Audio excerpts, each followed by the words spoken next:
Hi kids! Whoa, what are you doing stood there? Dawn, this is all wrong. This is much better. Yeah, I see what you mean. So we hope you had a great week. And it's so good that we get to be together this morning. So it's time for our first action song. So stand to your feet and let's get ready to worship this morning. Woo. If we'll only believe, say only believe, only believe, only believe.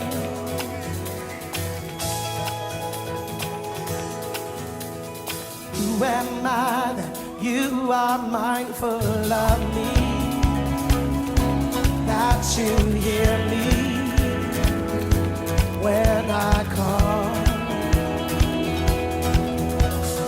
Is it true that you are thinking of me, how you love me? It's amazing. Who am I? Who am I that you are mindful of me,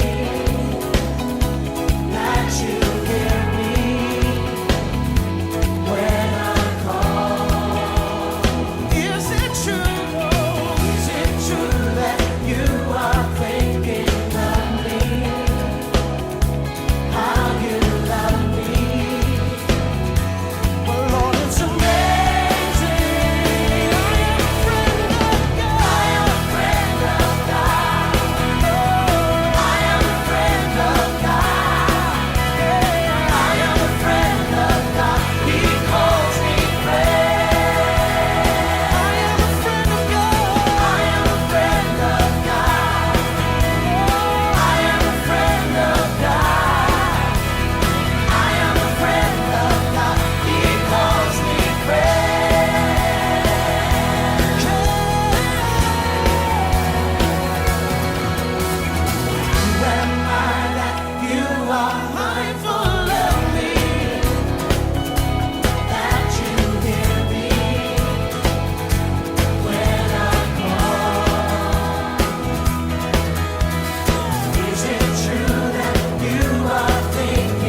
action song this morning. We hope you all enjoyed it. So Dawn, what's next? So get ready for this week's video.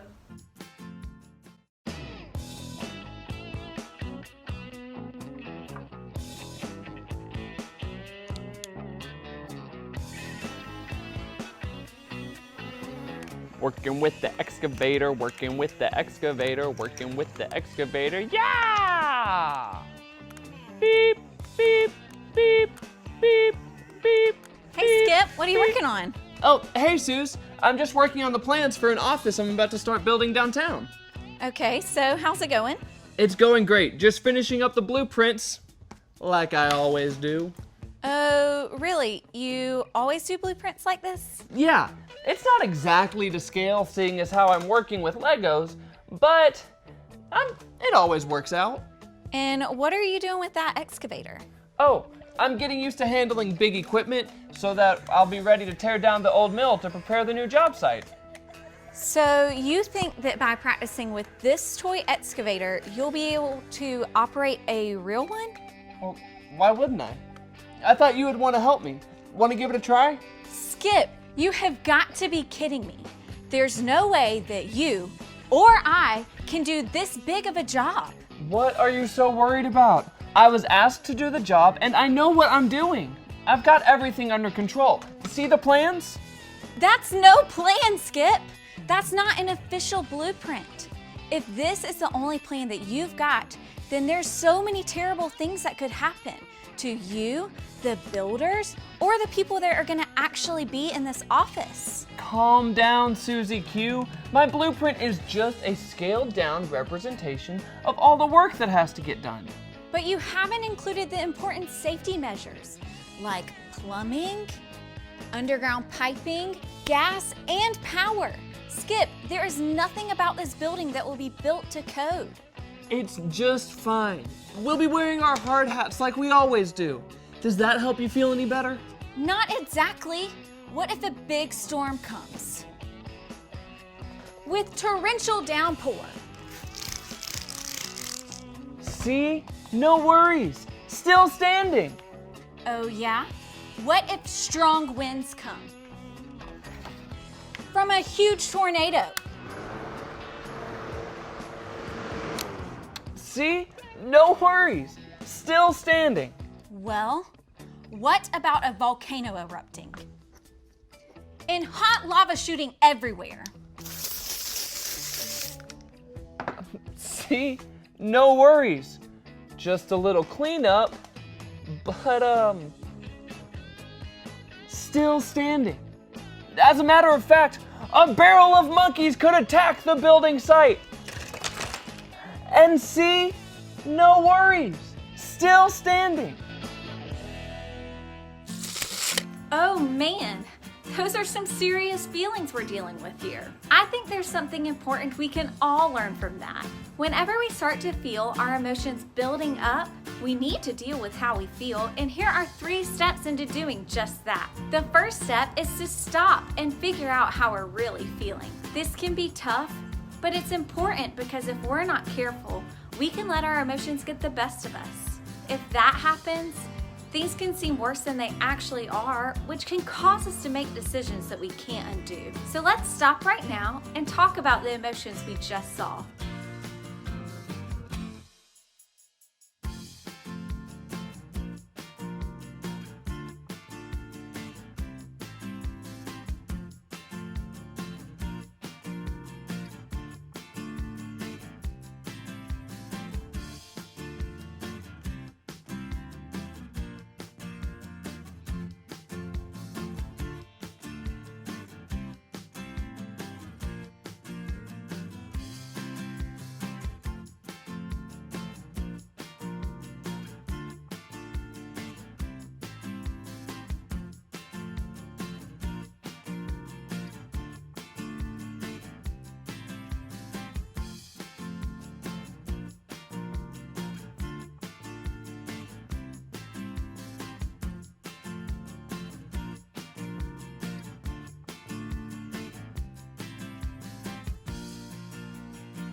Skip wasn't worried at all about the big job he was working on, but I sure was.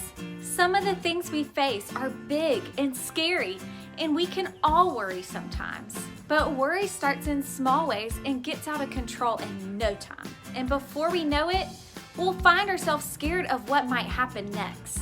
So now that we've stopped and figured out how we're feeling, the next thing we need to do is look at what's really going on.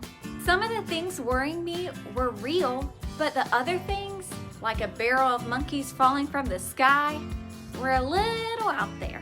But if I would have looked at what was really going on, I would have remembered that I have no reason to worry. And that's because God has it all under control. I know that because I do my best to listen to what He says. And that's step number 3. Listen. We've got to listen to God's blueprint for life, the Bible. God gave us the Bible as the blueprint for us to deal with how we feel. Here, check this out. Hey everybody, listen up. Here's what God has to say. Has to say about what? Well, I was just about to tell you Wait, that... is it good news or bad news? Like, good news as when we're having pancakes for dinner? Pancakes? What are you even talking about? Oh no! Is it bad news? As in velociraptors are prowling around downtown with laser beams coming from their eyes and they're stealing everyone's pants? So many pants! It's got me so worried. Let me stop you right there. That's what our story is about. About pants? Ha ha, not pants. Worrying.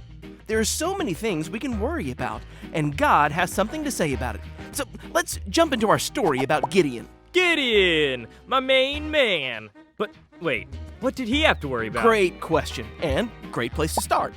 So, Gideon was an Israelite. The Israelites were God's chosen people, but they started to do some really bad things that upset him. Oh, like cheating on tests and staying up past their bedtimes? That's like bad. Oh, even really badder than that.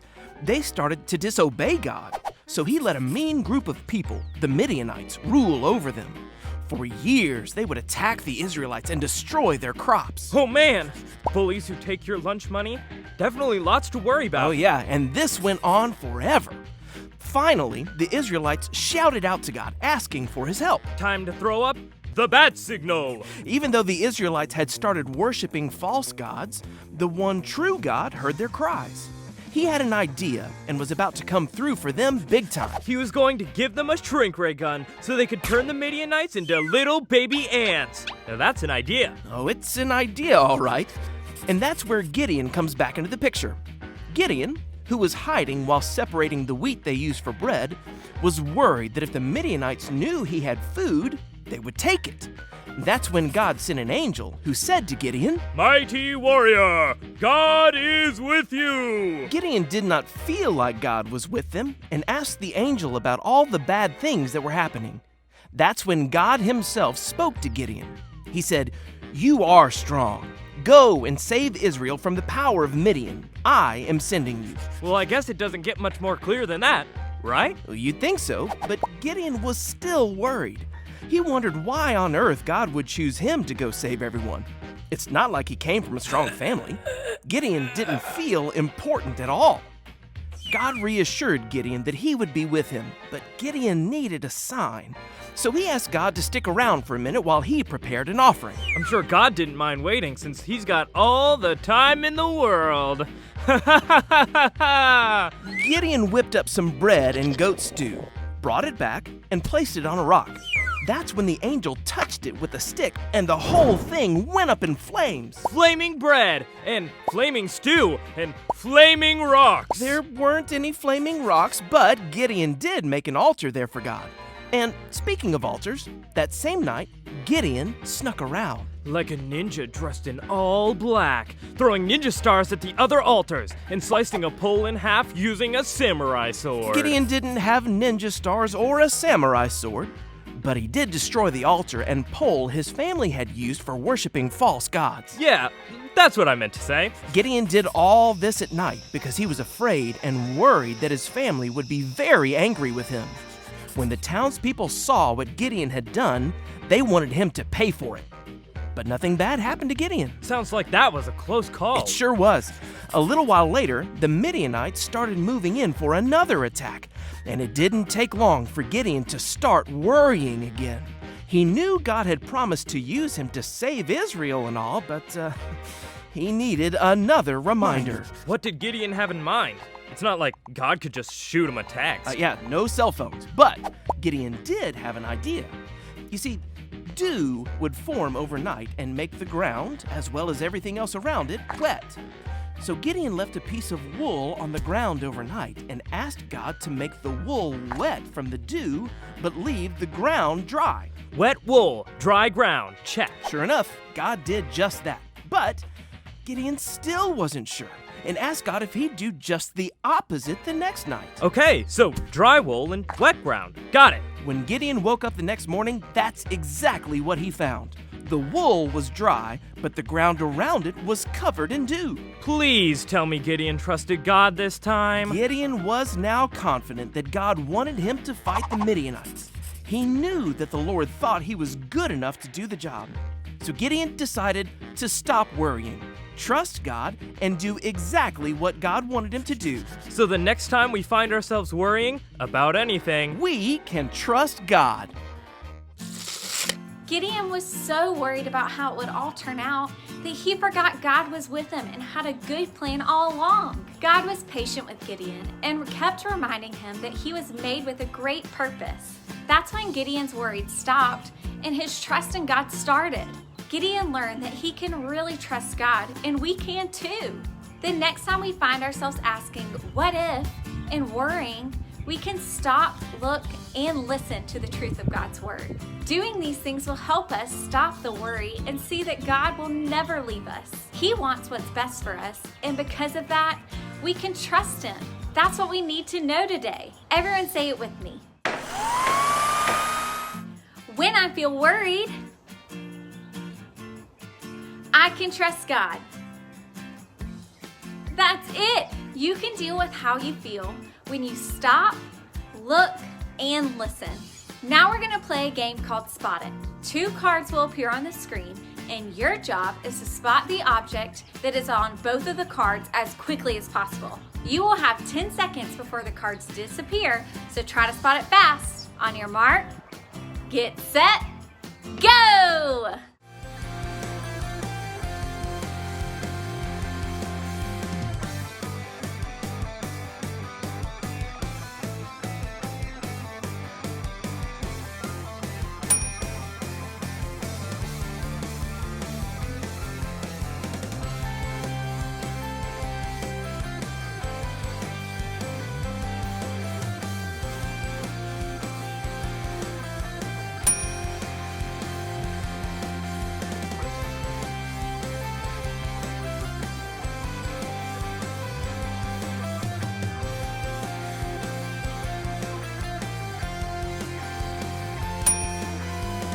So we hope you all enjoyed that this morning, and now it's time for our worship. Over to you, Charlotte.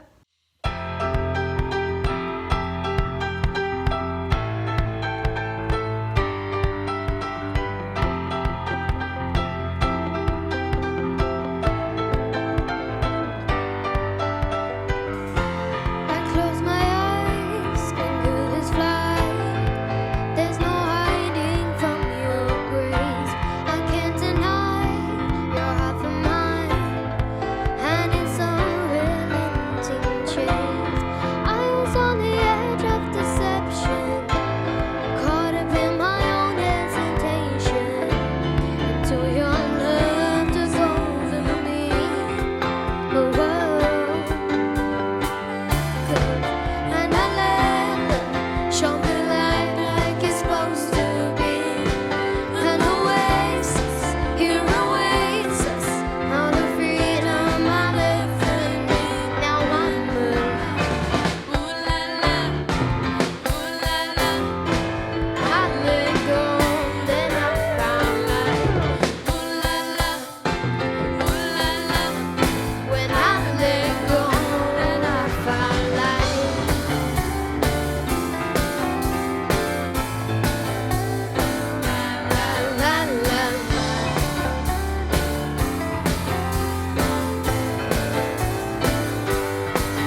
Show me life like it's supposed to be. An oasis, here oasis, all the freedom I'll ever need. Now I'm alive. When I let go, then I found life. When I let go, then I found life.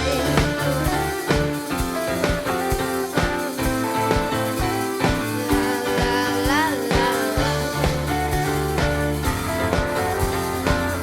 When I let go, I found life.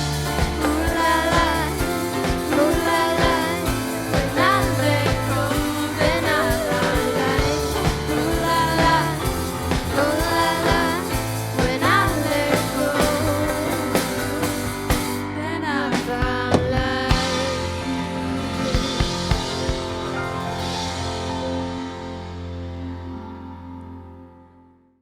Thank you so much for joining us this week. And we'll see you all next Sunday.